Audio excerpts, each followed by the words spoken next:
আল্লাহ পাক জানে আমার বান্দা গুনাহ করবে। আল্লাহ পাক বলে, বান্দা তুই অন্যায় করার পরে, অপরাধ করার পরে, গুনাহ করার পরে তুই আমার কাছে এভাবে দোয়া চাইবি, আল্লাহুম্মা গফির লানা। একটু বলুন সুবহানাল্লাহ। আল্লাহ আমাদেরকে কত সুন্দর শিক্ষা দিচ্ছে দেখুন। ও আমার বান্দা, তুই অন্যায় করার পরে, অপরাধ করার পরে, গুনাহ করার পরে তুই আমার কাছে এভাবে দোয়া চাইবি, আল্লাহুম্মা গফির লানা, হে আল্লাহ তুমি আমাকে ক্ষমা করো, ওয়ালি ইখওয়ানিনাল্লাযীনা সাবাকুনা বিল ঈমান, এবং আমার ওই সমস্ত ভাই দিগকে ক্ষমা করো যারা ঈমান নিয়ে কবরে। বলুন সুবহানাল্লাহ। এইবারে আমি আপনাদেরকে জিজ্ঞাসা করছি, বলুন তো আমাদের পাঠিত সবে কোন কবরবাসীরা উপকৃত হয়? এই তো একটু আগে আমি তো যারা ঈমান নিয়ে গেছে, শর্ত হচ্ছে যারা ঈমান নিয়ে গেছে। বাবা, আমাদের ভিতর থেকে যারা কবরে চলে গেছে, কে ঈমান নিয়ে গেছেন আর কে ঈমান হারিয়ে গেছেন ওটা আমাদের জানার প্রশ্ন নয়, ওটা জানে কে? আল্লাহ। আচ্ছা, যে কবরবাসীটা ঈমান নিয়ে কবরে চলে গেছেন, ওই কবরবাসীটা কি ঈমান হারানোর আর ভয় আছে? না। ঈমান হারানোর ভয় কাদের? জীবিতদের না মৃতদের? তাহলে আমরা যে কবরবাসীদের উপলক্ষে মাহফিল দিই, কিন্তু মূলত এখানে অঙ্ক কষে দেখা যাচ্ছে ভয় বলো কবরবাসীদের না, ভয় কাদের? আমাদের। আল্লাহ নবী ১৫০০ বছর আগে নূরের জবানে বলে গেলেন, ইসবিউর রাজুলু মুমিনান ওয়া ইমসি কাফিরা ওয়া ইমসি মুমিনান ওয়া ইসবিউ কাফিরা। আল্লাহ নবী বললেন, আখিরি জামানা আমার একদল উম্মতি, ওরা সকাল বেলা ঈমান আনবে, সন্ধ্যা বেলাতে গিয়ে কাফের হয়ে যাবে, আবার সন্ধ্যা বেলাতে ঈমান আনবে, সকাল বেলাতে ওরা কাফের হয়ে যাবে। ১৫০০ বছরের আল্লাহ নবীর বর্ণিত হাদিস বর্তমান যুগ সন্ধিক্ষণে কাঁটায় কাঁটায় মিলছে না? মিলছে না? সকালবেলা ঈমান আনবে, সন্ধ্যাবেলা কাফের হবে, আবার সন্ধ্যাবেলা ঈমান আনবে, সকালবেলা। আচ্ছা, আপনারা এইরকম কোন লোক আপনারা প্র্যাকটিক্যালে দেখেছেন? ভাই আপনারা কথা বলেন না কেন?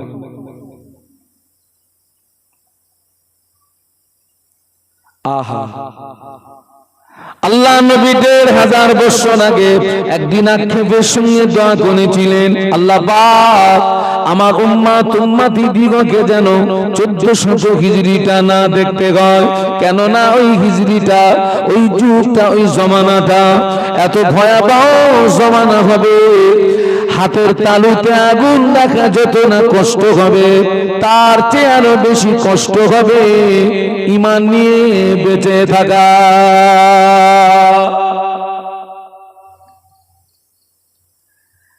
হাতের তালুতে আগুন রাখা যাবে বাবা? আরে চুপ করে থাকাও তো বিপদ। আপনি যদি চুপ করে থাকেন তাহলে আমি এটাই বুঝবো যে হ্যাঁ, আপনি মনে হয় হাতের তালুতে আগুন রাখতে পারবেন, কারণ কিতাবে এসেছে আসসুকুতু ইয়াদুল্লু আলা রিজা, চুপ করে থাকাটা সম্মতির লক্ষণ।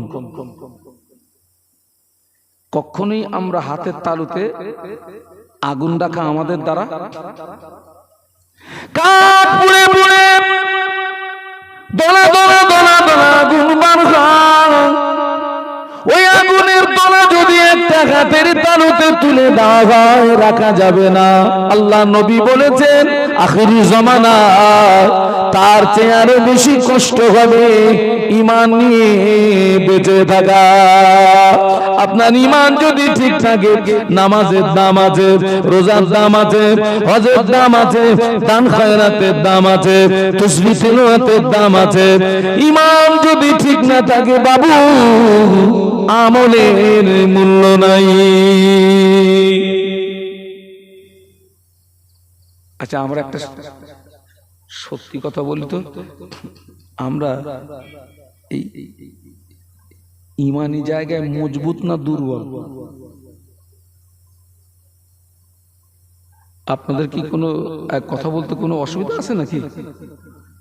ইমানি জায়গায় আমরা শক্তিশালী না দুর্বল? খুবই দুর্বল। আমার দৃষ্টিতে আমাদের অধিকাংশ মানুষের ঈমান হচ্ছে ওই আসমান থেকে আল্লাহর রহমতের পানি বর্ষণ হয়, আর দেখবেন ওই কচুর পাতার মিডিলে কিছু পানি বেঁধে থাকে। মৃদু বাতাস যখন হয় পাতার মাথা কি হয়, দোলে, আর একটু ধাক্কা মারলে পানি কোথায় গো? পানি খানায়।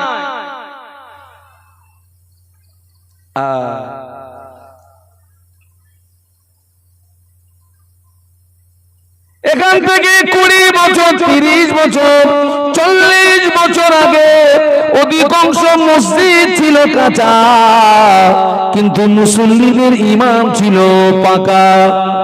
একটু সুবহানাল্লাহ বলবেন, একটু মহব্বতে বলা যাবে? 20 বছর, 30 বছর, 40 বছর আগে অধিকাংশ মসজিদ ছিল কাঁচা, মুসল্লিদের ঈমান ছিল পাকা। এখন অধিকাংশ মসজিদ শান শওকাত হয়ে গিয়েছে, কিন্তু অধিকাংশ মুসল্লিদের ঈমান দুর্বল হয়ে গিয়েছে। আমার মুজাদ্দিদ জামান যে মসজিদে আল্লাহকে ডেকে ডেকে ডেকে ডেকে আল্লাহর ওলি হয়েছিলেন, ওই মসজিদটা পাকা না কাঁচা? কি গো, ওই মসজিদে আপনারা কারা কারা গেছেন? একটু হাত তোলেন তো দেখি। একবার গেছেন? তাও তো গেছেন। আমাদের অনেক অনেক ছেলেরা তো ফুরফুরায় গিয়েও নামাজ পড়ে না। তা আমি অনেকরে বলেছি, খোকা তোর নামাজ পড়তে হবে না, নামাজ তো পড়তে হবে না, তো অন্তত তুই আমার দাদা হুজুরের ওই মসজিদ থেকে একটু ঘুরে আসিস। সেই মাটির মসজিদটা আজও আছে। দূর থেকে দেখলে মনে হবে পাকা, কিন্তু মূল মসজিদটা মাটির। ওই মসজিদে আমার 5 হুজুর আল্লাহকে ডেকে ডেকে ডেকে ডেকে আল্লাহর ওলি হয়ে গেলেন, আর আমরা এখন মসজিদে এসি লাগিয়ে আল্লাহ পাওয়া যায় না। এখন অধিকাংশ মসজিদ সব কি হয়ে গেছে বলেন তো বাবা? হ্যাঁ, অধিকাংশ মসজিদ সব এসি হয়ে গেছে। অধিকাংশ মসজিদ, আমি আমার ব্যক্তিগত মত প্রকাশ করছি, আমার মত আপনার কাছে ভালো নাও লাগতে পারে। যে সমস্ত মসজিদগুলো বিশাল কারুকার্যওয়ালা, ওই সমস্ত মসজিদে ব্যক্তিগত আমার নামাজ পড়তে ইতস্তিত বোধ হয়।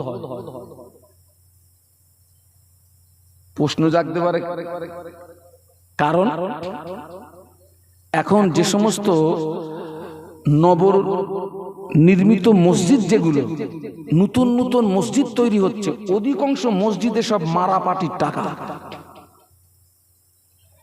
কি পাটির টাকা বলেছি? ঝাড়া পাটি, ঝাড়া পাটি, মারা পাটি। মুম্বাইতে আমার অনেক মহব্বতের মানুষ আছে। মুম্বাই মাদ্রাসার সূত্রে।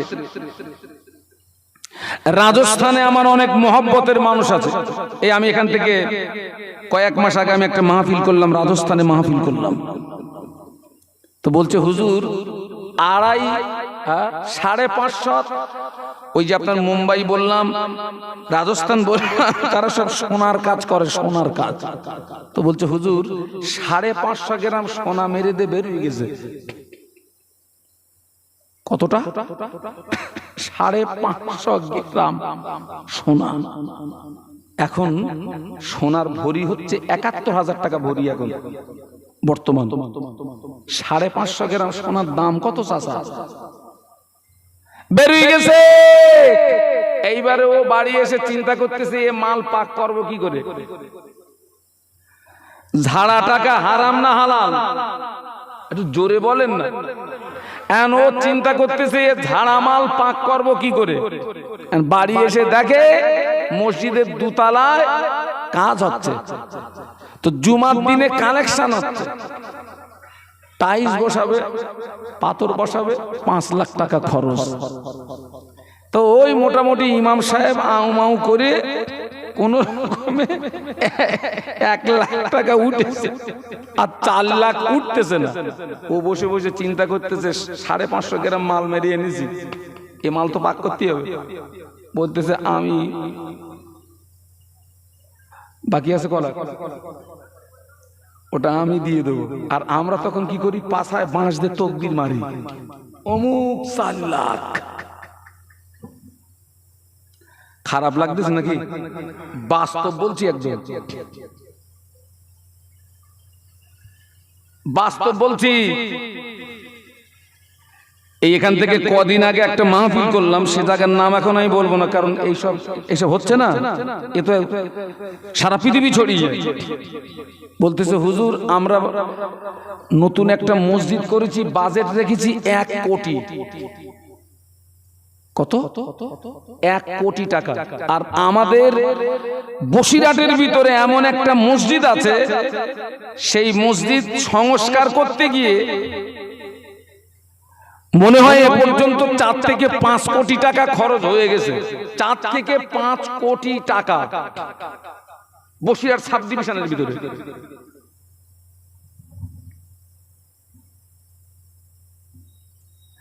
ভাই ওই ধারা টাকায় যদি টাইলস বসানো হয় আর ওঠে যদি নামাজ পড়া হয়, ও নামাজ খোদার দরবারে যাবে বলে মনে হয়?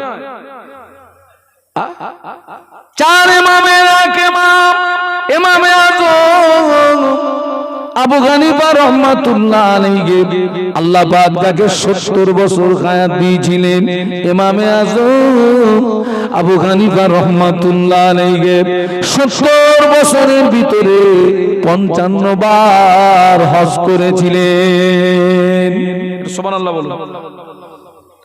ইমামে আযম আবু হানিফা রাহমাতুল্লাহ আলাইহি প্রতিদিন 5 ওয়াক্ত নামাজ ছাড়াও এশা নামাজের পরে 2 রাকাত করে নামাজের নিয়াত করতেন। আর ওই 2 রাকাত নামাজে একবার করে আল্লাহ পাকের কোরআন শরীফ খতম করে দিতেন। ইমামে আযম আবু হানিফা রাহমাতুল্লাহ আলাইহি 40 বছর এশা রুজুতে ফজরের নামাজ আদায় করেছিলেন। ইমামে আযম নিজের কবরের পাশে দাঁড়িয়ে দাঁড়িয়ে দাঁড়িয়ে দাঁড়িয়ে 1000 বার নয়, 2000 বার নয়, নিজের কবরের পাশে দাঁড়িয়ে দাঁড়িয়ে দাঁড়িয়ে দাঁড়িয়ে 7000 বার আল্লাহ পাকের কোরআন শরীফ খতম করেছিলেন। তো চট করে মসজিদের কথা বলতে গিয়ে ইমামে আজমের কথা আনলাম কেন? ওই ইমামে আজম ছিলেন কাপড়ের সেলসম্যান তথা কাপড় ব্যবসায়ী। ইমামে আজম উনি কাপড় বিক্রি করতেন। ওনার দোকান থেকে একজন ব্যক্তি একটা কাপড় ক্রয় করে বাড়িতে গিয়ে বিবিকে বলে, বিবি শাড়িটা এনেছি, দেখো না তোমার পছন্দ হয় নাকি? বাবা আমরা অনেক সময় অনেক কিছু কিনে আমাদের বিবিদের দেখাই না, দেখো তো এই তোমার শাড়িটা এনেছি। ওনার স্ত্রী শাড়িটা দেখে খুবই ভালো, তবে শাড়িটা খুলে দেখে শাড়ির ভিতরে নালফোট দেখতে পাওয়া যায়। কি দেখতে পাওয়া যায়? নালফোট। ওনার স্ত্রী বলছেন, প্রাণের স্বামী এই শাড়িটা যে দোকান থেকে নিয়ে এসেছিলেন ফিরিয়ে দিয়ে আসুন, অন্য একটা শাড়ি আনুন, কেননা এই নালফোড়ওয়ালা মাল আমি নেব না। ওনার স্ত্রীর দাবিটা ন্যায্য দাবি না অন্যায্য দাবি? নে যদি টাকা দিয়ে মাল নেবো তো ছেঁড়া মাল নেবো কেন? ও বেচারা শাড়িটা নিয়ে ইমামে আজমের দোকানে গেছেন, হুজুর এই শাড়িটা ফিরিয়ে নেন, অন্য একটা শাড়ি আমাকে দেন। কেন বাবা? হুজুর এই শাড়ির ভিতরে লালপট, এই শাড়ি আমার বিবির পছন্দ নয়, এই শাড়িটা আমার বিবি ফিরিয়ে দিয়েছে। হুজুর আপনি শাড়িটা ফিরিয়ে নিন, অন্য একটা শাড়ি আমায় দিন। হুজুরের কথা শেষ, বাবাজি খরিদ্দারের কথা শেষ না হতে হতে ইমামে আজম আবু হানিফা রহমাতুল্লাহ আলাইহি কচি বাচ্চার মতো রোনাজারি করে, কচি বাচ্চার মতো কান্নাকাটি করে। খরিদ্দার বলে, হুজুর আপনি কাঁদবেন না, আপনি জগতের ইমাম, আপনার চোখের পানি আমি সহ্য করতে পারি না। ও জগতের ইমাম, শাড়ি আপনার ফিরিয়ে দিতে হবে না, শাড়ি আপনার ঘুরিয়ে দিতে হবে না, আপনি জগতের ইমাম, আপনি কাঁদবেন না, আপনার চোখের পানি আমি সহ্য করতে পারি না। ওই সময় ইমামে আজম বলেন, ও আল্লাহর বান্দা, আমি শাড়ি ঘুরিয়ে দেওয়ার জন্য কাঁদি না, শাড়ি ফিরিয়ে দেওয়ার জন্য কাঁদি না।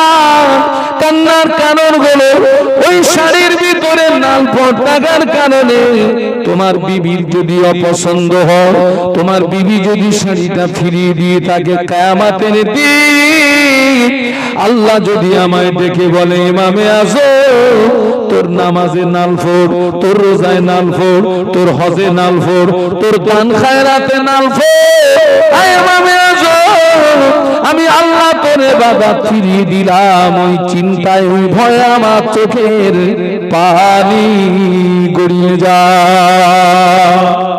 একটু জোরে বলা যাবে? আরো জোরে বলুন। ইমামে আজম যদি ওই ভয়ে কাঁদে, আরো 5.5 গ্রাম সোনা মেরে এনে 4 লাখ যে দান করেছে, ও কি নালফোর না ঘোগা? তাও কথা বলতেছে না, ও কি নালফোর হয়ে গেছে না ঘোগা হয়ে গেছে? আমাদের ইমানের পাওয়ার আলাদা, ইমানের পাওয়ার।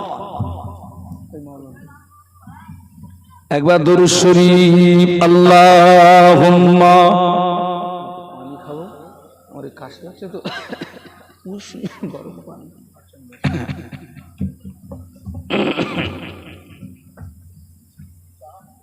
না, আর একটু মহব্বতের সঙ্গে পড়ি, আল্লাহুম্মা সাল্লি আলা, ছেলেরা জোরে জোরে পড়ো বাবা, মাওলানা মুহাম্মদ ওয়া আলা আলিহি।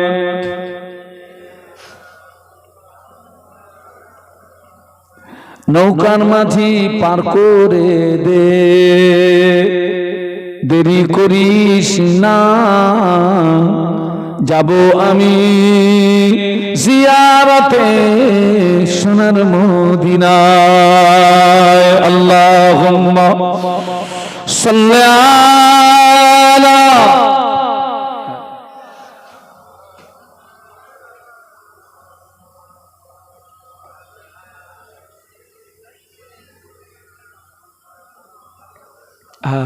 সকলে একটু জবান খুলে বলুন তো বাবা, আল্লাহু আকবার। না হয়নি? আচ্ছা, আমরা কি সংখ্যায় কম বলে কি ঘাবড়াচ্ছেন নাকি? হ্যাঁ, বদরের যুদ্ধে মুসলমানের সংখ্যা ছিল কত? 313। কাফেরদের সংখ্যা ছিল কত?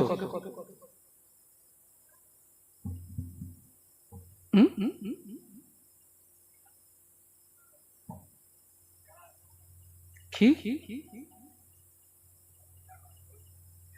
এই জায়গাটার নাম? সদরপুরের লোকের এরম হবে কেন? হ্যাঁ, সদরপুর তো এটা। কাফেরের সংখ্যা ছিল 1000। কত বাবা? সাহাবীদের সংখ্যা 313। আল্লাহ আমাকে এবারে বদর সফর করালেন, বদর যেখানে সর্বপ্রথম আপনার যুদ্ধ সংগঠিত হয়েছিল, আল্লাহ আমাকে সেই জায়গাটা দেখালেন। এবং সোহাদায় বদর, ওই আপনার বদরের যুদ্ধে যে সমস্ত সাহাবীরা শহীদ হয়েছিলেন, আমি তাদের মাজারটা জিয়ারত করলাম। আমার যেন মনে হচ্ছিল সাহাবীদের কবরের ভিতর থেকে আল্লাহর জান্নাতি খুশবু বার হচ্ছে। আরো জোরে বলুন। এবং ওই বদরের ময়দানে সাহাবীদের বাড়ি দেখলাম, সাহাবীদের বাড়ি, আহা আহা, আমাদের বাড়ি তো সব একতলা, দুতলা, তিনতলা, চারতলা, পাঁচতলা। সাহাবীদের বাড়ি দেখেছি ভাইরে, মাটির বাড়ি, মাটির ঘর, এখনো পর্যন্ত ১৫০০ বছরের সেই খেজুর পাতার চাল আজও পর্যন্ত সেইভাবে রয়েছে। সুবহানাল্লাহ বলো। শত শত বাড়ি, সাহাবীদের বাড়ি, মাঝখান দিয়ে রাস্তা, দুই দিকে বাড়ি। আমি অনেক অনেক বাড়ির ভিতরে প্রবেশ করলাম। কোন সাহাবীর বাড়ি, কোন সাহাবীর বাড়ি? আমার সঙ্গে আমার স্ত্রী ছিলেন, আমার ছেলে ছিল, আমার মেয়ে ছিল। আমি ওদেরকে বললাম, আয় তোরা আমার সঙ্গে আয়, আমার নবী সাহাবীর ঘরে যাই একটু আয়। কোন সাহাবীর ঘর এটা?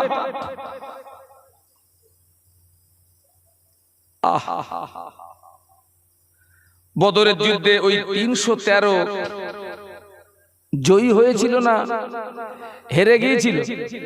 জয়ী হয়েছিল। আর সাহাবীরা কিন্তু তলোয়ারে জয়ী হয়নি, ঈমানি শক্তিতে জয়ী হয়েছিলেন। জোরে বলুন সুবহানাল্লাহ।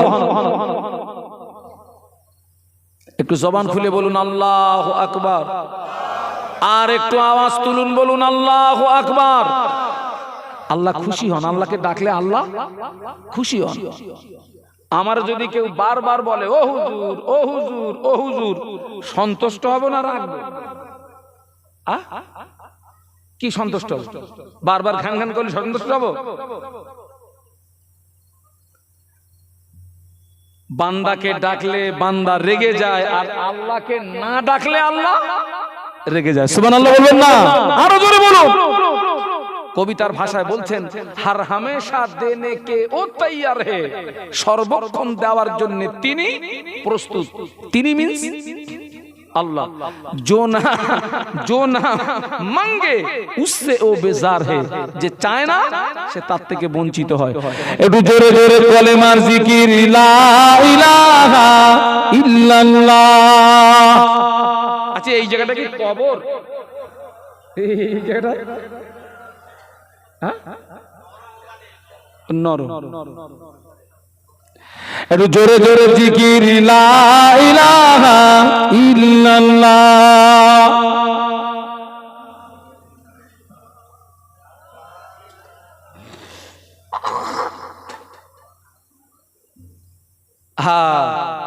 কোন কথা বলতে আমি এই পর্যন্ত এসেছি? আল্লাহর নবী আক্ষেপ করে দোয়া করে, আল্লাহ আমার উম্মতকে জানো কত হিজরি না দেখতে হয়? 1400। কারণ ওই হিজরিটা বড় ডেঞ্জার। হাতের তালুতে আগুন রাখা যত না কষ্ট হবে, তার চেয়ে বেশি কষ্ট হবে ঈমান নিয়ে বাঁচা। এটা কত হিজরি বাবা? এইবার না বলতে পারলে কিন্তু আর আজ করবো না, সোজা নেমে বাড়ি যাবো। কে বলতে পারেন?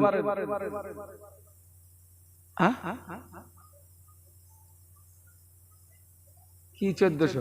মার খেয়ে মরবি? 1400 হিজরি, 1445 হিজরি। এটা মুখস্থ করে না। কত হিজরি বলেছি? 1445। তাহলে আল্লাহর নবী যেটাকে ভয় করছিলেন, সেই ভয়ের হিজরিটা কি আমরা পিছনে রেখে এসছি না সামনে? পিছনে ফেলে এসছি। তাহলে ওটা যদি পিছনে ফেলে আসি, এই 1445 হিজরি, এটা কি নরমাল না আরো ডেঞ্জার? এ তো আরো ডেঞ্জার। আমি সেই জন্য বলি, একটু মাঝে মাঝে চেক করবেন আপনার ঈমান ঠিক আছে কিনা। আপনি বলবেন হুজুর আমি চেক করব কি করে? আল্লাহর নবী 1500 বছর আগে ঈমান চেক করার পদ্ধতি আমাদের শিখিয়ে দিয়ে গেছেন। সুবহানাল্লাহ বলো। আমি সেইটা আপনাদের কাছে উপস্থাপন করছি। সেই পরীক্ষা করার পদ্ধতি কি? এই যে আমি এখানে যে লাইট গুলো জ্বলছে, কিসের সাহায্যে? ইলেকট্রিক। এখন মনে করেন ওদিকে সব কারেন্ট আছে, কিন্তু এখানকার লাইট জ্বলতেছে না। তাহলে আমাদেরকে চেক করতে হবে কিভাবে?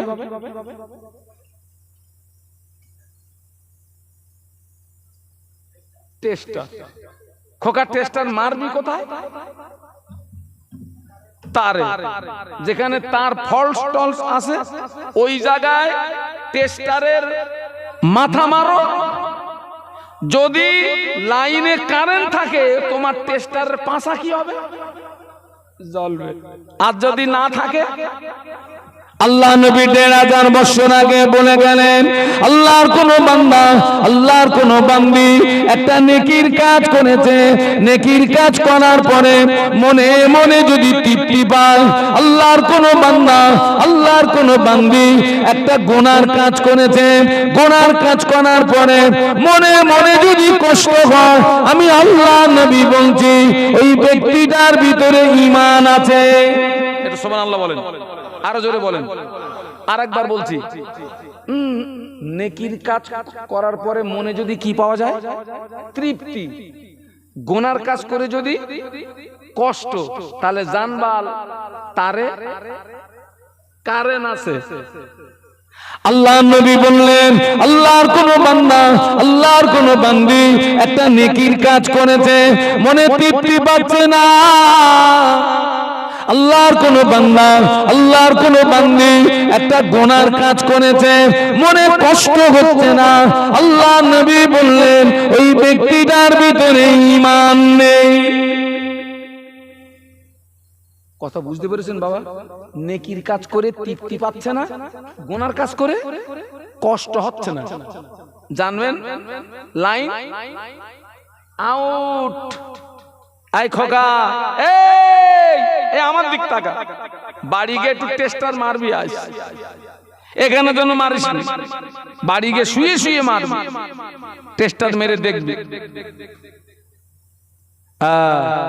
আর একটা দৃষ্টান্ত দিচ্ছি, যারা আল্লাহর রহম ৫ ওয়াক্ত নামাজি আমরা যারা, অনেক ক্ষেত্রে দেখা যায় ঘুমিয়ে ফজরের নামাজ কাজা হয়ে যায়, অনিচ্ছাকৃত হয়ে যায়। যেই ঘুম ভাঙে যেন মনে হয় কি একটা হারিয়ে ফেলেছি, মনের মধ্যে একটা অস্বস্তি হয় না, হয় না? ওটাই হচ্ছে ঈমান থাকার লক্ষণ। একটু সুবহানাল্লাহ বলুন, আর একটু জোরে বলুন। আল্লাহু আকবার। ঈমানটা ঠিক করেন। ঈমান যদি অল্প থাকে, ঈমান যদি মজবুত থাকে, আমল যদি অল্প থাকে, আল্লাহ পাক ওই বান্দা বান্দি দিগকে নাজাত দান করবে। ঈমান যদি মজবুত না থাকে, আমল যদি পাহাড় সমান হয়, নাজাত পাওয়া কঠিন হয়ে যাবে। ঈমান মজবুত, আমল অল্প, আপনি নাজাত পেয়ে যাবেন। একটু সুবহানাল্লাহ বলুন। আর ঈমান ঠিক নেই, আমল পাহাড় সমান। ঈমানের বাংলা মানে কি বলুন তো? বিশ্বাস। ঠিক বলেছেন, বিশ্বাস। ঈমানের বাংলা মানে হচ্ছে বিশ্বাস। বিশ্বাস। আমার ভাইরা, ঈমান মজবুত করতে হবে। ও যারা কবরবাসী, একটা মানুষ যখন মারা যায়, লাশ গোসল দেওয়া হয়, কাপড় পরানো হয়, খাটিয়ায় কোণে তুলে নি জানাজা নামাজ আদায় করে কবরের ভিতরে শুইয়ে দেওয়া হয়। বিসমিল্লাহ ওয়া আলা মিল্লাতি রাসূলিল্লাহ, কবরের ভিতরে লাশ শুইয়ে দি 3 মুঠো করে মাটি দেওয়া হয়। মিনহা খালাকনাকুম ওয়া ফিহা নুঈদুকুম ওয়া মিনহা নুখরিজুকুম তারাতান উখরা। 3 মুঠো করে মাটি দি 40 কদম আসতে যতটুকু সময়, এর ভিতরে 2 জন ফেরেশতা কবরের ভিতরে প্রবেশ করে। ওই কবরবাসী আল্লাহর হুকুমে জিন্দা হয়ে যায়। ওই কবরবাসীকে ফেরেশতারা 3টে প্রশ্ন করে। কটা? আচ্ছা, যারা কবরে চলে গেছে ওদের সেই প্রশ্নের পর্ব কমপ্লিট হয়ে গেছে না বাকি আছে? কমপ্লিট হয়ে গেছে। বাকি আছে কাদের? আমার কাতো আমি যদি এক্ষুনি মরে যাই, খুব বেশি কালকে জোর বন্ধ রাখবে, তারপরে বলবে শাহনুর আলম মারা গেছে, জোহরের পরে জানাজা হবে। এখন আমিও মরে কবরে যাব, ওই তিনটে প্রশ্নের সম্মুখীন আমাকেও যেমন হতে হবে, আপনাদেরও তেমন হতে হবে। তিনটে প্রশ্নের উত্তর সহজভাবে দিতে পারবো বলে মনে হয় চাচা? হ্যাঁ, এইবার বলবে আল্লাহ জানে। এইবার কি বলবে? চাচার ভাইপোর জমি পাশাপাশি গো, চাচাও যে কায়দায় চাষ দিছে, ভাইপো ওই কায়দায় চাষ দিছে। চাচা যা যা মেডিসিন মেরেছে, ভাইপো তাই তাই মেডিসিন মেরেছে। কিন্তু দেখা গেছে চাচার 1 বিঘে ধান হয়েছে 22 বস্তা, আর ভাইপোর হয়েছে 12 বস্তা। তো ভাইপো বলতে, চাচা একই সঙ্গে কাজ করলাম, চাষ দিলাম, একই সঙ্গে মেডিসিন মারলাম, তোমার 22 আর আমার 12। তা চাচা বলতেছে ফলাতি হয়। কি করতে হয়? তার মানে ওনার কথা অনুযায়ী ওর মাল বেশি হয়েছে, এজন্য কৃতিত্ব কার হয়েছে? কই আল্লাহ হলো কই? ফলাতি হয় বলতেছে মানে তোমার চাচা ফলিয়েছে।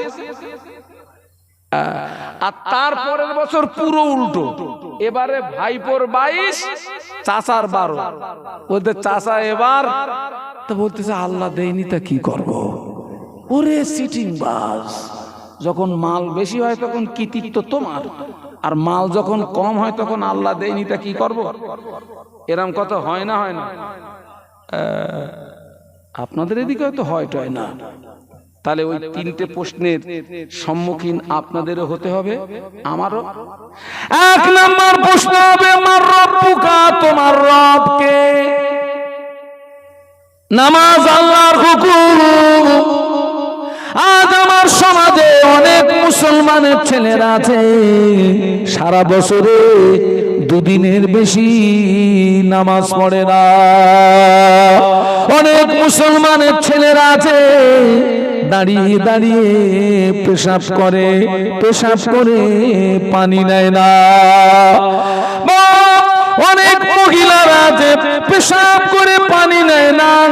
মেয়েদের ঈদের নামাজ নাই, মেয়েদের জুমার নামাজ নাই।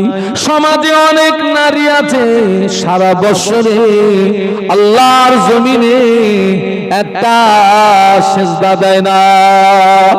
ওকে ওই প্রশ্ন করা যাবে, ওরা কি জবাব দিতে পারবে নাকি?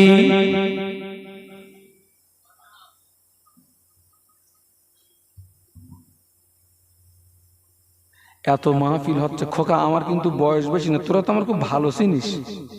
আমি সেই কালকের শাহানুর না, এখন পুরো পেকে টিকে সাদা হয়ে গেছে, রাত জেগে জেগে। আজকের আমি 25-26 বছর রজ করছি, আমি 25-26 বছর।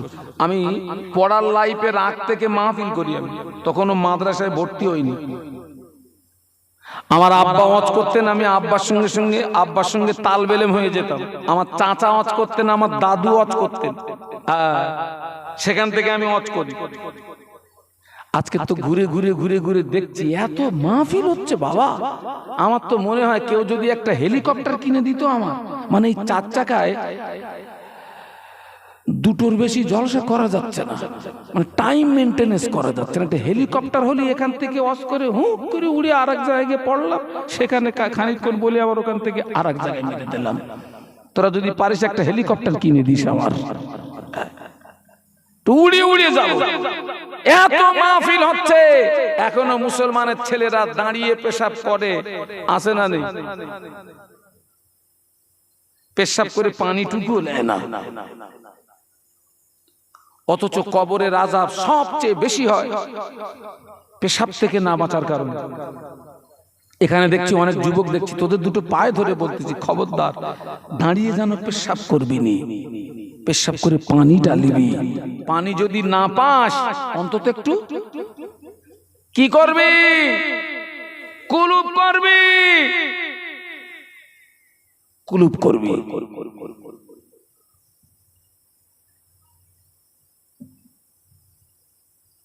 সারা বছরে দুটো নামাজ। কোন নামাজ? দুটোই। অনেক জায়গায় গিয়ে শুনছি বলে হুজুর আমাদের এলাকায় অনেকে আছে ঈদের নামাজও পড়ে না, ঈদও পড়ে না। অধিকাংশ মায়েরা নামাজ পড়ে না। অনেক মহিলারা পেশাব করে পানি নেয় না।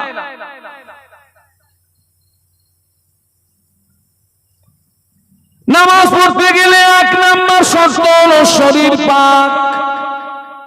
কি পাক? একটু জোরে জোরে বলুন, আপনাদের কষ্ট হচ্ছে না তো? 1 নাম্বার শর্ত হলো শরীর পাক, 2 নাম্বার শর্ত হলো কাপড় পাক, 3 নাম্বার শর্ত হলো জায়গা পাক। শরীর পাক, কাপড় পাক, জায়গা পাক। আমার ভাইরা, ও যুবকেরা, অনেকে ফরজ গোসলের নিয়ম জানে না। ওর উপরে যখন গোসল ফরজ হয়, হেইয়ো মারি বলে পুকুরি পড়ে, ওরে বাবারে বলে উঠে পড়ে, তোর গোসল হবে না। গোসলের ফরজ হলো 3টি।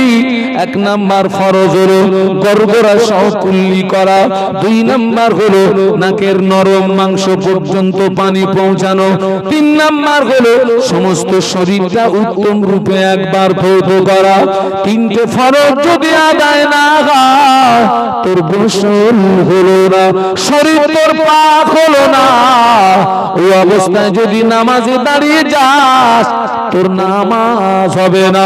কেউ যদি জানে আমি নাপাক, ওই অবস্থায় যদি নামাজে দাঁড়িয়ে যায়, শরীয়তের পরিভাষায় ওই ব্যক্তিটা কাফের হয়ে যায়। ও জানে আমি নাপাক, ওই অবস্থায় নামাজ দাঁড়িয়ে গেছে, শরীয়তের পরিভাষায় লোকটা কি হয়? কাফের হয়।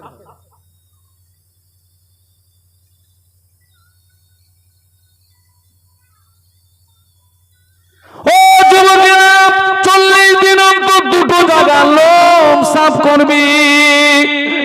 40 দিন অন্তর দুটো জায়গা লোম যদি সাফ না করিস, তোর নামাজ, তোর দোয়া, তোর ইবাদত আল্লাহ পাকের দরবারে কবুল হবে না।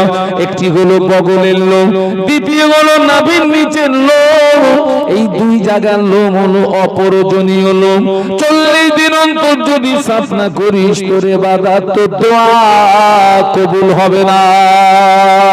বাবাজি, ও যুবকেরা, অনেকের বগল দেখেছি সুন্দরবনের জঙ্গল, সুন্দরবনের জঙ্গল হয়ে গেছে।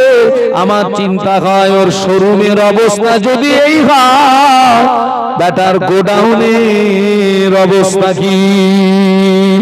এই জওয়ান, এই যুবক, 40 দিন অন্তর দুটো জায়গার লোম সাফ করবি। লজ্জা লাগতেছে নাকি? আল্লাহ নবী বলেছেন, উতলুবুল ইলমা মিনাল মাহাদি ইলাল লাহাদ। জ্ঞান অর্জনের সময় হচ্ছে দোলনা থেকে শুরু করে কবরে যাওয়ার আগ পর্যন্ত। সুবহানাল্লাহ। অনেকে জানে না, জানে না। মানুষ মারা গেলে, একটা মানুষ যখন মারা যায়, গোসল দিয়ে কাপড়ের কাপড় পরানোর সময় কয়েক জায়গায় কর্পূর দেয় না? কর্পূর দেয় না? এখন বগল যদি সুন্দরবনের জঙ্গল হয়, ওখানে কুইন্টাল খান যদি কর্পূর মারা, 1 কুইন্টাল কর্পূর ঝেড়ে দেবো ওই জায়গায়, কাজ হবে।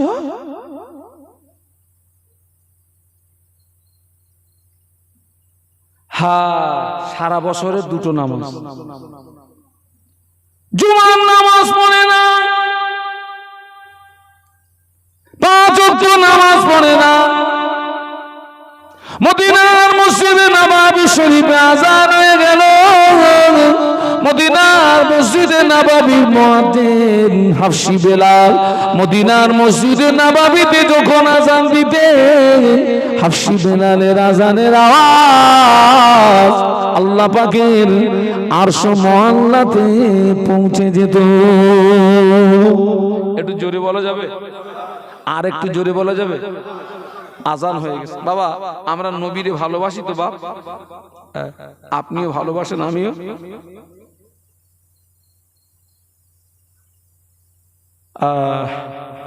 আজান হয়ে গেছে। আল্লাহ নবী অসুস্থ, খুব অসুস্থ, উঠে দাঁড়ানোর মতো ক্ষমতা নেই।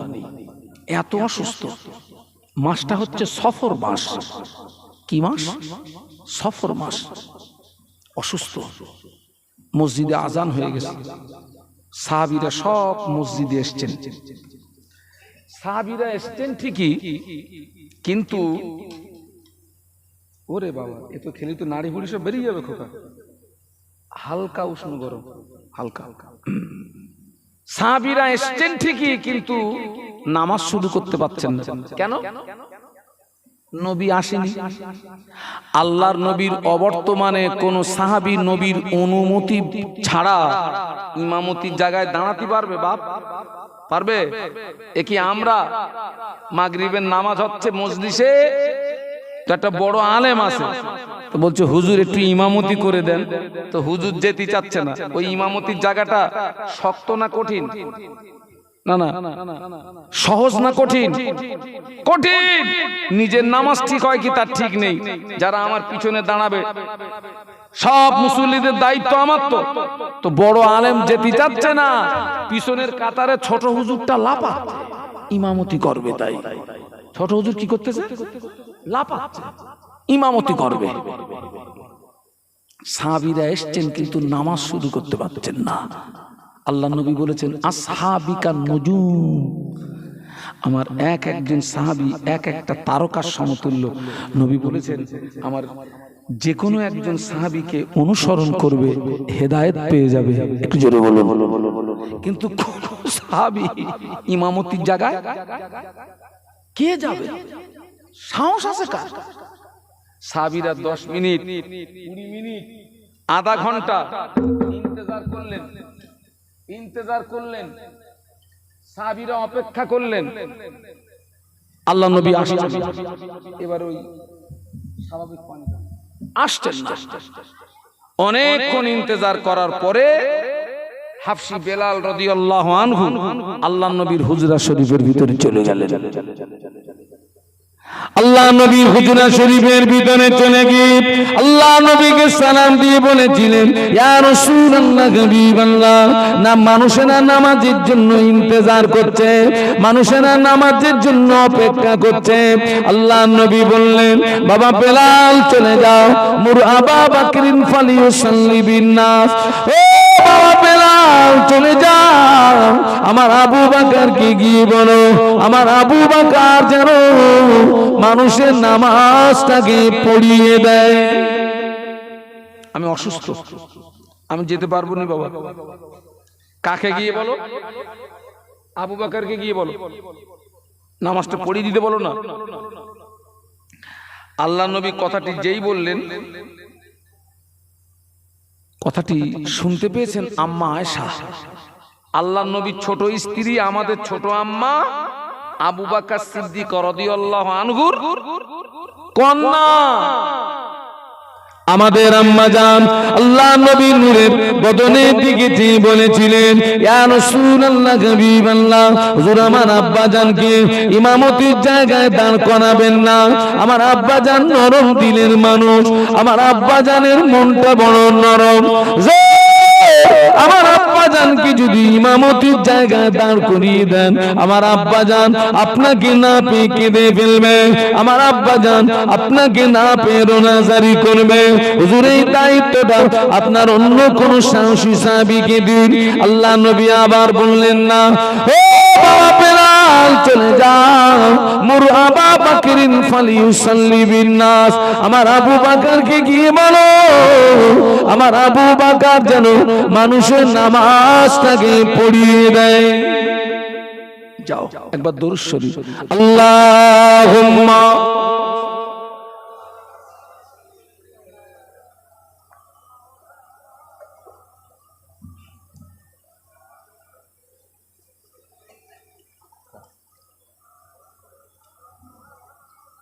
একটু কলেমার জিকির লা ইলাহা ইল্লাল্লাহ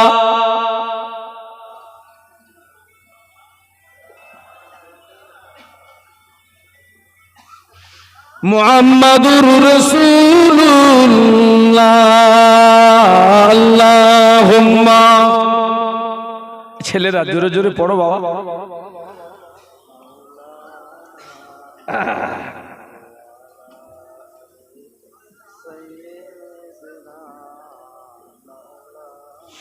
হ্যাঁ, সবাই একটু বলুন আল্লাহু আকবার। আর একটু আওয়াজ তুলে বলুন। আল্লাহর নবী আসতে পারবেন না, একজন ইমাম নিযুক্ত করলেন। তিনি কে? সেই ইমামের ইমামতিতে মসজিদে নববীতে নামাজ শুরু হয়েছে। যেই নামাজ শুরু হয়েছে, মদিনার মসজিদে নববী আর রাসূলের ঘর তো পাশাপাশি। আল্লাহর নবী ঘরের ভিতরে থাকতে পাচ্ছেন না, অস্থির হয়ে পড়েছেন, ব্যাকুল হয়ে পড়েছেন, ছটফট করছেন।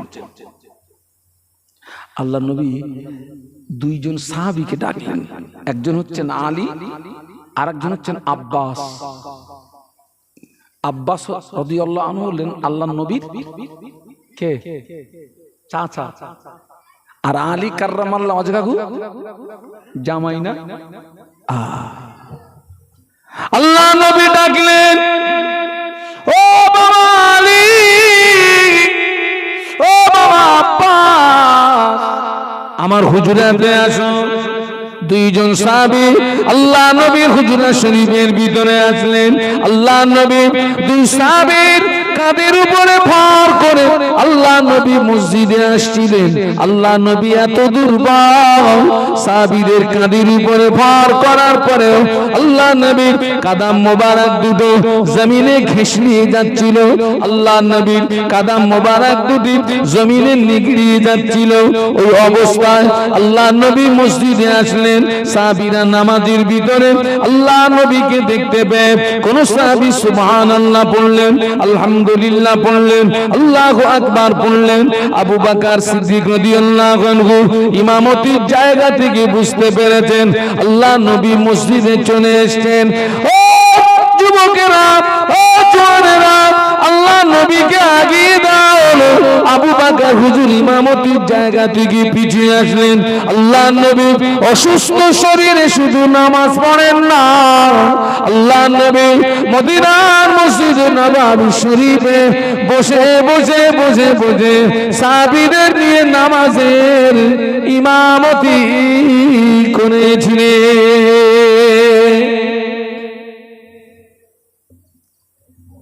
এই কথার দ্বারা কি বোঝাতে চাইছি আমি? আমরা নবীরে ভালোবাসি, কিন্তু বছরে দুবার। আর আল্লাহর নবী অসুস্থ, তিনি নামাজে আসতে পারবেন না, একজনকে ইমাম নিযুক্ত করেছেন, তারপরে তিনি ঘরে থাকতে পেরেছেন। একটু সুবহানাল্লাহ বলবেন, একটু মহব্বতে বলা যাবে? খবরদার জওয়ান যুবক, ইচ্ছাকৃত নামাজ ছেড়ো না।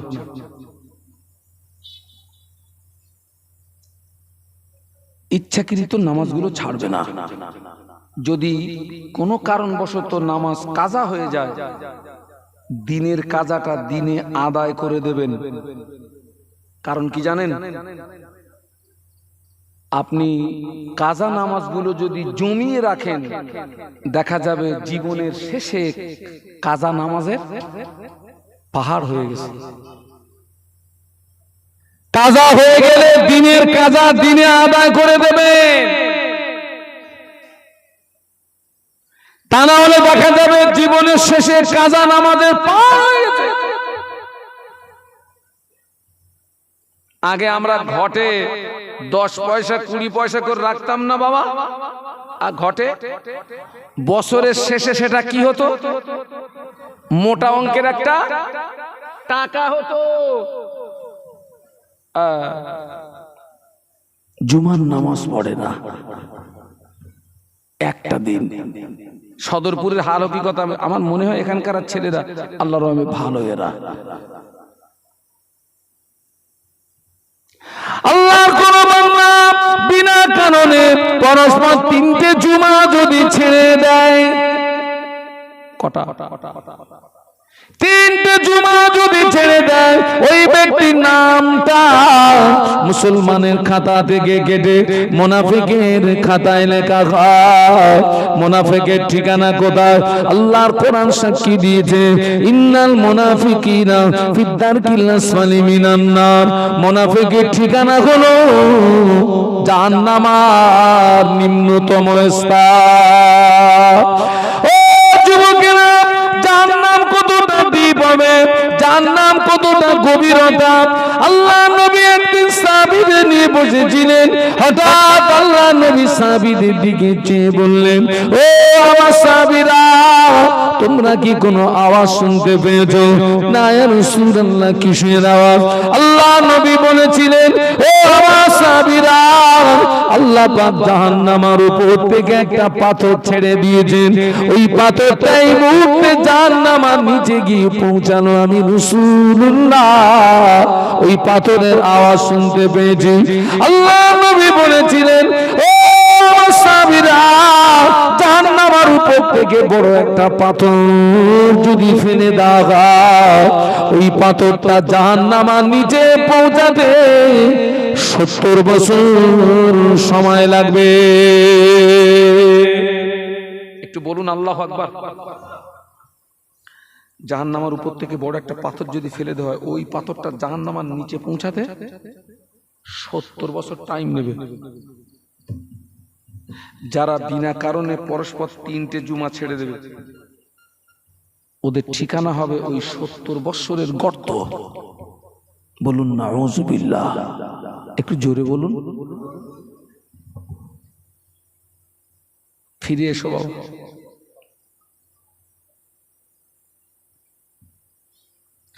আর তো মুসলমান আছে জুমার নামাজ পড়ে ঠিকই, কিন্তু যারা জুমার নামাজ পড়ে ওদের ভিতরে আবার দুটো দল। জুমার দিনে টোটাল 22 রাকাত নামাজ। কত রাকাত? 2 রাকাত নামাজ হলো তাহিয়াতুল উযুর নামাজ, 2 রাকাত নামাজ হলো তাহিয়াতুল মসজিদের নামাজ, 4 রাকাত নামাজ হলো ক্বাবলাল জুমার নামাজ, 2 রাকাত নামাজ ফরজ নামাজ, 4 রাকাত নামাজ বাদাল জুমার নামাজ, 4 রাকাত নামাজ আখিরি যোহরের নামাজ, 2 রাকাত নামাজ সুন্নাতুল ওয়াক্তের নামাজ, 2 রাকাত নামাজ নফল নামাজ। এখন অধিকাংশ মসজিদে দেখছি জুমার দিনে ইমামের পিছনে ফরজ নামাজে যদি মুসলমানের সংখ্যা হয় 500, 2 রাকাত ফরজ হয়ে গেলে 350 পালিয়ে যায়, 150 বাকি থাকে। ঠিক বলেছি না ভুল বলেছি? আপনার গা মসজিদে রোগ কি এসে? এই খোকা বাড়ি চল, ওয়াজ আর শুনতে হবে না। এই কমিটি ভাইরা তাবারু কেন? আচ্ছা, কারা কারা পালান একটু হাত তুলে দেখান তো। আল্লাহর ওলি বসে আছে তো সব।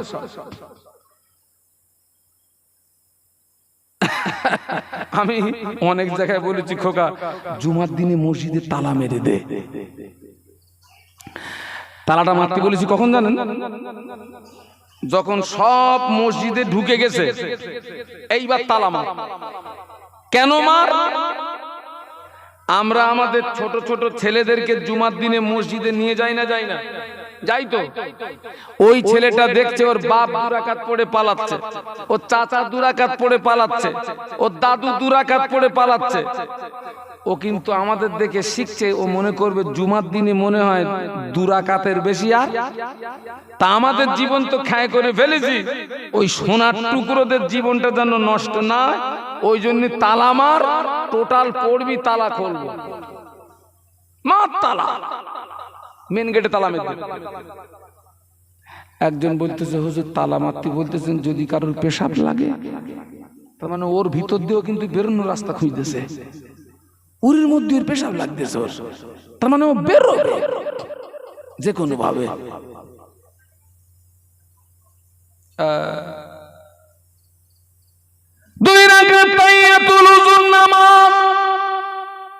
আমরা তো মাত্র সপ্তাহে একদিন পড়ি না বাবা তাহিয়াতুল উযু, তাও তো অনেকে পড়ে না। অনেকে তো যখন আসে তখন অটোমেটিক ইমামের হাফ খুতবা হয়ে গেছে। আবার অনেকে দেখতেছি ইমামের খুতবার ভিতরে ওর পুরো একটা ঘুম হয়ে গেছে, ঘুমিয়ে টলে পড়ে গেছে। ইমাম খুতবা শেষ, নামাজে দাঁড়িয়ে গেছে, উনিও দাঁড়িয়ে গেছে। এই খোকা, কেউ যদি ঘুমিয়ে টলে পড়ে যায় ওর উযু আছে? কেন নেই? কেন?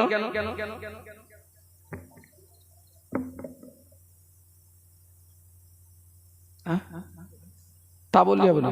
কারণ কি? মদ্দা কারণ বলো, আমি বলতে শোনেন। ঘুমিয়ে পড়লে, ঘুমিয়ে টলে পড়ে গেলে মানুষের শরীরের একটা বাঁধন থাকে, সেই বাঁধনটা খুলে যায়। যদি কেউ ঘুমিয়ে টলে পড়ে যায়, বাঁধন যখন খুলে যায়, ওই পিছনের দরজা দিয়ে হাওয়া বেরোয় কিনা এ জ্ঞান, ওই জন্য তোর বেরুক আর না বেরুক ধুই আই গেছে। ও দেখতেছে এত লোকের মাঝখানে এ যদি উঠে উযু করতে যায় তো সবাই হয়তো বলবেন ওর পিছনের দরজা দিয়ে হাওয়া বেরিয়েছে, ওর দরকার নেই, যেভাবে আসি আল্লাহু আকবার, ও নামাজ হবে। হাগা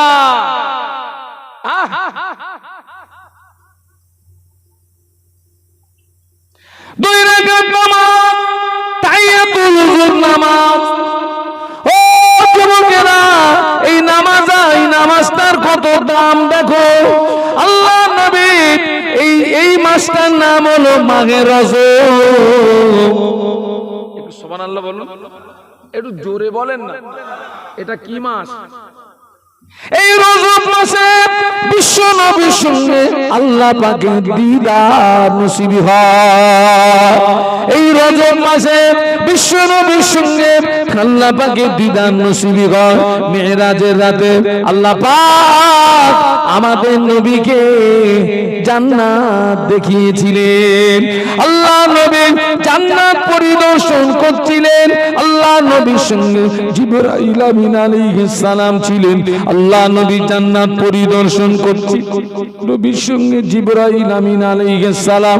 আল্লাহ নবীটাকে, আল্লাহ নবীর আগে আগে আগে আগে একটা মানুষের পায়ের আওয়াজ শুনতে পাওয়া যায়, কিন্তু মানুষ দেখতে পাওয়া যায় না।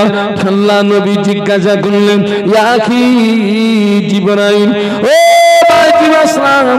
আওয়াজটা কিসের আওয়াজ? ইয়া রাসূলুল্লাহ, হাবিবাল্লাহ, এই আওয়াজটা অন্য কোন আওয়াজ না, এই আওয়াজটা হলো আপনার হাফসি বেলালের পায়ের আওয়াজ।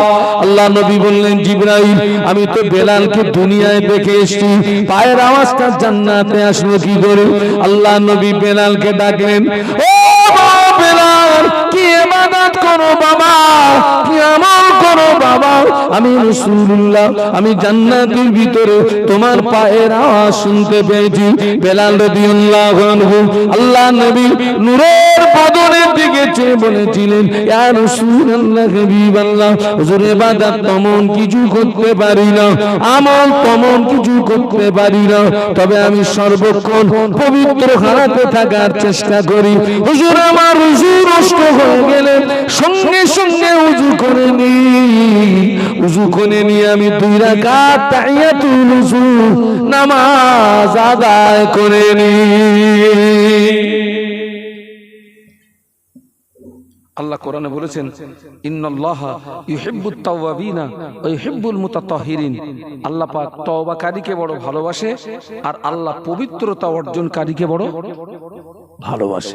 হুজুরের উযু নষ্ট হয়ে গেলে সঙ্গে সঙ্গে উযু করতেন, উযু করেই 2 রাকাত তাহিয়াতুল উযু। আমার ছেলেরা,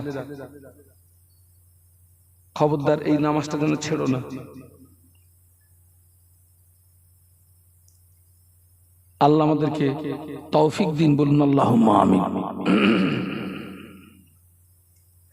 আর খবরদার 2 রাকাত ফরজ নামাজ পড়ে যেন চলে যাবেন না। বিশেষ কারণে যদি আপনি চলে যান, বাকি নামাজগুলো বাড়িতে গিয়ে কি করবেন? পড়ে দেবেন। কিন্তু যারা চলে যায় ওরা আর বাড়ি গিয়ে পড়ে? অধিকাংশ পড়েও না। মদিনার মসজিদে নববী শরীফে আল্লাহ নবী ফজরের ফরজ নামাজ পড়ার পরে সাহাবীদেরকে নিয়ে ওয়াজ নসিহত করতেন। এটি ছিল আল্লাহ নবী স্বভাব। আল্লাহ নবীর স্বভাব ছিল আল্লাহ নবী প্রতিনিয়ত ফজরের ফরজ নামাজের পরে সাহাবীদেরকে নিয়ে ওয়াজ নসিহত করতেন। সাহাবীরা আল্লাহ নবীর নূরের বদনের দিকে চেয়ে চেয়ে চেয়ে চেয়ে আল্লাহ নবীর পাক জবানের বাণী শুনতেন। কিন্তু দেখতে পাওয়া যায় একজন সাহাবী আল্লাহ নবীর ওয়াজ নসিহতের মজলিসে বসেন না, অমনি দ্রুত বাড়িতে চলে যান। ওই সাহাবীটা কোনোদিন নবীর ওয়াজ নসিহতের মজলিসে বসেন না। ফরজ নামাজ শেষ, মসজিদ থেকে বেরিয়ে সোজা বলুন বাড়ি।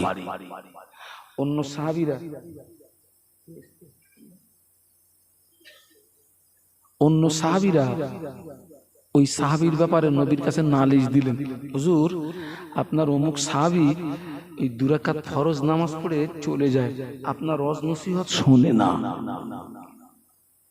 আল্লাহ নবী সাহাবীকে ডাকলেন, ও সাহাবী, কেন তুমি 2 রাকাত নামাজ পড়ে চলে যাও? কেন আমার ওয়াজ নসিহত শোনো না? ওই সাহাবী আল্লাহ নবীর নূরের বদনের দিকে চেয়ে বলেছিলেন, ইয়া রাসূলুল্লাহ হাবিবাল্লাহ, হুজুর আমি আপনার একজন গরীব সাহাবী, হুজুর আমি আপনার একজন গরীব সাহাবী। আমরা স্বামী স্ত্রী, আমাদের 2 জনের মাঝখানে কাপড় মাত্র একটি। আমরা স্বামী স্ত্রী 2 জনের মাঝখানে কাপড় মাত্র একটি। আমি যখন মসজিদে আসি আমার বিবি উলঙ্গ হয়ে গুহার ভিতরে প্রবেশ করে, ওই কাপড়টাকে পরে আমি নামাজ আদায় করি। আমি নামাজ আদায় করে আপনার ওয়াজ নসিহত যদি শুনতে যাই, সূর্য যদি উদয় হয়ে যায়, সূর্য যদি উদয় হয়ে যায়, আমার বিবির নামাজটা ছুটে যাবে, আমার বিবির নামাজটা কাজা হয়ে যাবে। এই জন্য আমি দেরি না করে জলদি বাড়িতে চলে গিয়ে আমি উলঙ্গ হয়ে গুহার ভিতরে প্রবেশ করি। এই কাপড়টা পরে আমার বিবি নামাজ আদায় করে। আমার বিবি উলঙ্গ হয়ে গুহার ভিতরে প্রবেশ করে। এই কাপড়টাকে পরে আমি হালাল রুজি অন্বেষণের জন্য বেরিয়ে পড়ি। ইয়া রাসূলুল্লাহ, আমরা স্বামী স্ত্রী 2 জনের মাঝখানে একটা কাপড় থাকার কারণে আপনার ওয়াজ নসিহত শুনতে পারি না। কথা বুঝতে পারছেন নাকি? যারা 2 রাকাত নামাজ পড়ে চলে যাচ্ছে, আমাকে একটু ঘুরিয়ে বলবো, ওগা কি কাপড় একটা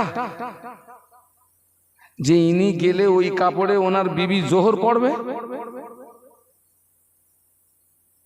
খবরদার আমার ছেলেরা, যা সর্বনাশ করেছো করেছো, আজ যেন সর্বনাশ না হয়। যা হওয়ার হয়ে গেছে।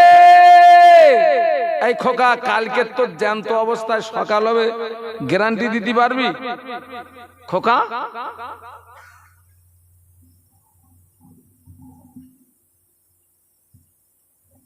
ফিরে এসো, ইমানটা মজবুত করো, আমলটা বাড়াও। ইমানটা মজবুত করো, আমলটা বাড়াও।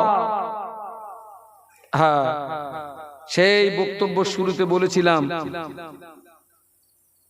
যদি মানেন তবেই আপনার জীবনে উপকার আসবে, যদি না মানেন কোনো উপকার নেই। আল্লাহ আমাদের সকলকে শোনা বলার চেয়ে বেশি আমল করার তৌফিক দেন। বলুন আমিন, বলুন আমিন, বলুন আল্লাহুম্মা আমিন। একটু জোরে বলুন আল্লাহুম্মা আমিন। বাবা, আল্লাহ যেন আমাদের শোনা বলার চেয়ে বেশি আমল করার তৌফিক দেন। আমি আপনাদের থেকে বিদায় নেব। আমাকে একটু এখান থেকে যেতে হবে, দুর্গাপুর মাদ্রাসার ইসলাম সব হচ্ছে না, দুর্গাপুর, ওখানে আমাকে যেতে হবে। আমার ভাইরা, শেষ কথা একটা বলছি, অনেকে উজু জানে না, গোসল জানে না, পাক না পাক জানে না। অনেক মহিলারা উজুর নিয়ত জানে না, গোসলের নিয়ত জানে না, পাক না পাক জানে না। আমার পাড়া প্রতিবেশী একজন ভাবি সম্পর্কে হয়, শুনেছি আমার ভাবি খুব কোরআন শরীফ জানে। তাই বললাম, ভাবি শুনেছি তুমি খুব কোরআন জানো, তা আমার একটু উজুর নিয়ত শোনাতে পারবা? তা বলতেছে হ্যাঁ পারো। বলো দিন উজুর নিয়ত। তো ভাবি উজুর নিয়ত শোনাচ্ছে, আন্ডা আন্ডা আন্ডা, পুকুরের পানি ঠান্ডা, তিন কুলিতে উজু করি, পুরসুরাতের নামাজ পড়ি। আপনারা জীবনে কোনোদিন উজুর এ নিয়ত শুনেছেন? আমি বলি ভাবি 11 বছর মাদ্রাসায় পড়েছে, তুই যা নিয়ত শোনালি এরম নিয়ত পাইনি। আপনি একটু মুখস্থ করলেন, আন্ডা আন্ডা আন্ডা, পুকুরের পানি ঠান্ডা, তিন কুলুতি উজু করি, পুরসুরাতের নামাজ পুরে নিয়ত। এখনো অনেকে সুবহানাল্লাহ দিয়ে নামাজ পড়ে, সুবহানাল্লাহ সুবহানাল্লাহ সুবহানাল্লাহ দিয়ে, সুবহানাল্লাহ দিয়ে নামাজ হয় ততদিন, নামাজের দোয়া দরুদ সূরা কেরাত ধারাবাহিকতার সঙ্গে শিখতে সময় লাগে যতদিন। কথাটা বুঝতে পারছেন না পারেন? সুবহানাল্লাহ দিয়ে নামাজ ততদিন, নামাজের দোয়া দরুদ সূরা কেরাত ধারাবাহিকতার সঙ্গে শিখতে সময় লাগে যতদিন।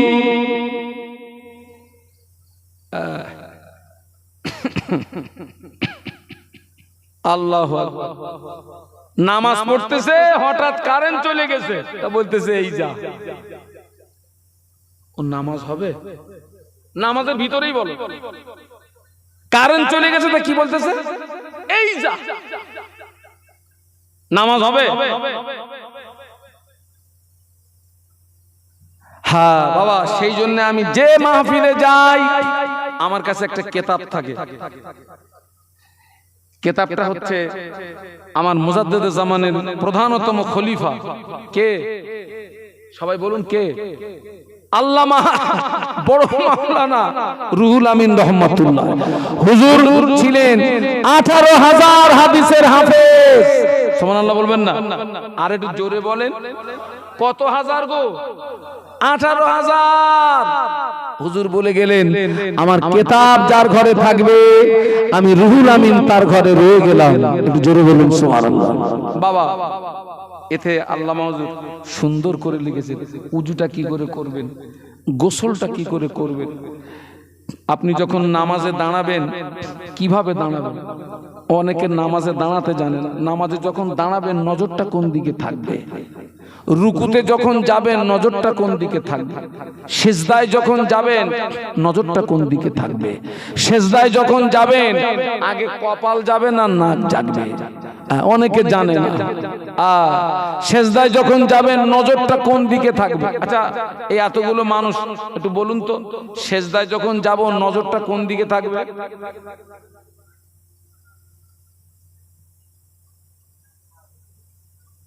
ঠিক বলেছেন, ওই বাবাজিও ঠিক বলেছেন। আর এদিকে কে বলেছেন? আপনি বলেছেন, ঠিক বলেছেন। নাকের অগ্রভাগ, ঠিক এই শব্দটা লেখা আছে।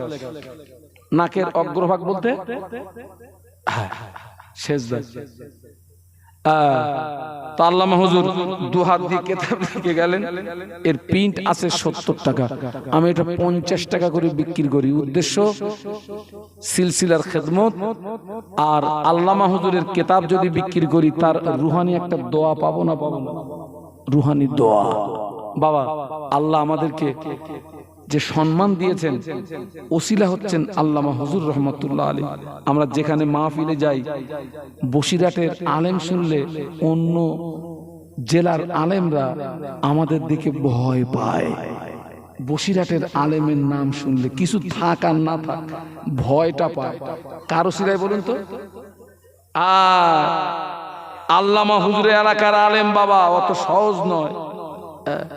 সেই জন্য ছেলেরা এখানে দেখছি কিছু জওয়ান যুবক আছো, তুমি জীবনে অনেক পয়সা নষ্ট করেছো বাবা, অনেক পয়সা নষ্ট করেছো। পারলে 50 টাকা দিয়ে, পারলে 50 টাকা দিয়ে আপনারা একটা কিতাব নেবেন। আর আমার মাদ্রাসার ইসালে সব আখারপুর আল আমিন মাদ্রাসা ও এতিমখানা আখারপুর ইটিন্ডা সংলগ্ন, যার ইসালে সব হচ্ছে 24-25 মাঘ, আগামী পরশুদিন অর্থাৎ বৃহস্পতিবার এবং শুক্রবার, বৃহস্পতিবার শুক্রবার আমার মাদ্রাসার ইসালে সব সকলের খাস দাওয়াত থাকলো। শেষের দিনে বাদ মাগরিব অর্থাৎ 25 মাঘ বাদ মাগরিব জিকিরের মজলিস অনুষ্ঠিত হবে ইনশাআল্লাহ। জিকিরের মজলিস অনুষ্ঠিত হবে। তারপরে আমাদের প্রধান অতিথি থাকবেন ফুরফুরা শরীফের ছোট হুজুর পীর কেবলা রহমাতুল্লাহ আলাইহির সুযোগ্য পৌত্র পীরজাদা মাওলানা জোনায়েদ সিদ্দিকী সাহেব ভাইজান হুজুর কেবলা, তিনি থাকবেন।